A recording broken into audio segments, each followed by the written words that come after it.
How to change text size in Diablo Immortal. Hi everyone, welcome back to another video from Gameplay Classic. Are you playing Diablo Immortal and want to make the text easier to read? If yes, then follow along till the end.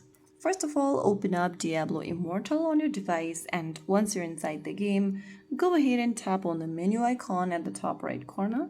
Now from the expanded menu, click the gear button from the top. From the settings menu that appears on the screen, go to the left hand side and tap on Chat. Under Chat, scroll down and then look for the chat text size and choose the one you want to use. You'll find from default large and extra large. Choose the one you'd like to use for your game, and now once you are done, you can get back to the game and you'll be able to notice the difference.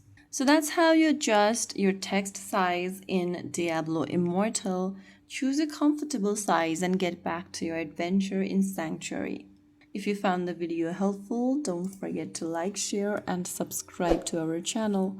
I will see you again in the next video. Thank you for watching.